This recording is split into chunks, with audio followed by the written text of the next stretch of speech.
C'est l'heure d'Itinéraire bis. Aujourd'hui, nous continuons cette série Police et citoyens. Chloé, vous vous êtes rendue à Margny-les-Compiègnes, dans l'Oise, à l'EPID. Alors, c'est un établissement pour l'insertion dans l'emploi où vous avez retrouvé et rencontré Quentin Gourdin, brigadier en chef, qui est aussi le porte-parole de l'association de policiers Raid Aventure. C'est bien ça? C'est bien ça. L'association propose des rencontres nommées les Prox Aventures entre jeunes et policiers. Il s'agit d'activités sportives notamment, des parcours et donc des cours de menottage. Et cette fois, c'était à Ce fameux l'occasion... cours de menottage. Oui. Et cette fois, c'était à l'occasion des 10 ans de l'EPID de Margny-les-Compiègnes qui accueille en ce moment 150 jeunes en voie de marginalisation ou de rupture avec la société.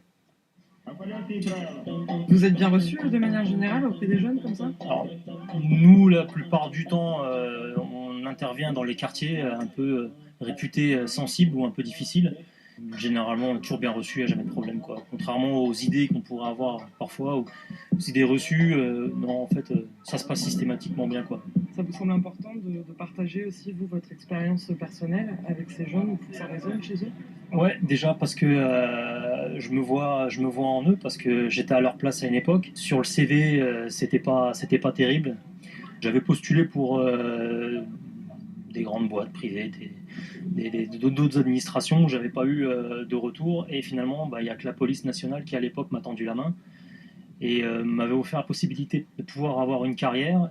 Je reste quand même une preuve, on peut dire ça comme ça, que la police fait pas de distinguo entre les origines sociales ou culturelles, et elle est venue dans le quartier et elle a proposé à des mecs comme moi de pouvoir avoir une carrière. Aujourd'hui, j'en suis très fier et j'en serai éternellement reconnaissant à la police. Aujourd'hui, je suis brigadier chef.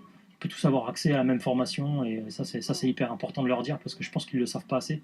Et encore une fois, là, c'est les citoyens de demain, c'est peut-être aussi les policiers de demain, donc ça va avec. Donc, notre message, il est là aussi. Alors Chloé, a priori ça se passe bien, mais qu'en disent les jeunes sur place et surtout qu'est-ce que ça leur apporte? Eh bien, les avis divergent, mais bon, c'est qu'il y a quelques a priori peut-être auxquels s'additionnent les mauvaises expériences bien réelles, et puis finalement, une ouverture. Moi, j'ai toujours l'habitude de les taquiner, comme on va dire. J'ai pas une grande relation amicale avec eux, mais avec le temps, en fait, je comprends leur métier, à quoi ils servent réellement. C'est ça, en fait, qui nous fait comprendre à l'EPID, c'est que partout où est-ce qu'on va, il y a le respect. Il y a le respect mutuel des uns et des autres. Pour moi, c'était dur. Moi, j'aimais pas trop. Je voulais pas me rapprocher d'eux. J'avais une mauvaise fréquentation auprès d'eux. Et maintenant, depuis que je suis à l'EPID, je parle avec eux. J'ai plus de rapprochement, mais pas plus. Ouais. Ouais, c'est toujours encore un peu... On peut rigoler avec eux, mais rien de plus. Dans les moments comme ça, on est obligé de se dire qu'on doit les respecter parce que si on a besoin d'aide, c'est eux qui vont venir nous aider. Vous, la police? Moi, j'aime bien la police. Parce que les policiers, ils sont pas méchants, ils sont contre les criminels et les violences. Pour moi, ça, c'est quelqu'un qui est contre les criminels et les violences. Pour moi, ça, c'est quelqu'un de bien, franchement. Il y a des policiers aussi.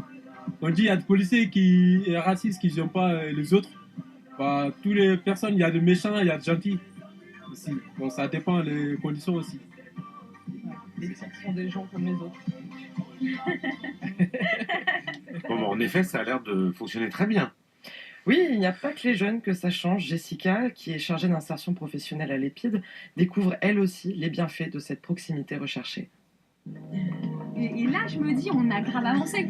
Parce que je me dis, on fait le même métier. Aujourd'hui, moi, je suis chargée d'insertion professionnelle. Je construis jour après jour l'insertion d'un jeune, dire quelles sont les attentes d'une entreprise, qui trouve sa place dans la société. Et aujourd'hui, grâce aux Prox Aventures, grâce aux événements comme ça, j'arrive à me dire, on fait le même métier. Et moi, je suis hyper sociale, hyper picousée comme ça. Donc, je me dis, je trouve ça génial que même ma mentalité à moi, elle a changé aussi. Je me dis, on peut travailler main dans la main pour que les jeunes ils aient ce changement de cap, mais aussi me dire la police elle a aussi une valeur sociale et c'est grâce à des événements comme ça qu'on arrive à faire changer les mentalités, je trouve. C'est aussi leur accorder de l'importance, c'est aussi voilà, là ils viennent chez eux en plus, c'est la police qui vient chez eux, leur redonner l'importance que tout le monde mérite, quoi. Voilà, il y a du respect, il y a de la confiance, il y a non franchement c'est des journées comme ça c'est juste magique en fait. Le comble, j'ai envie de dire, le comble de la journée, c'est de voir quelqu'un, par exemple, qui a un rapport avec la police, qui était ce qu'il était avant son parcours à l'EPID, et aujourd'hui qui va se dire, vas-y, je vais faire le meilleur temps, je vais prendre l'uniforme, je vais prendre tout l'harnachement, et je vais faire le parcours police. Et là, on se dit, j'ai gagné. C'est ce qu'on appelle un reportage positif fait en musique, Chloé. Merci beaucoup. On vous retrouve demain pour pourquoi demain? Toujours la proximité? Oui, toujours à proximité. Et autre indice, une brigade de police qui est unique au Eh monde. bien, je suis impatient d'entendre ça. Merci Chloé. À demain. Il est 7h37.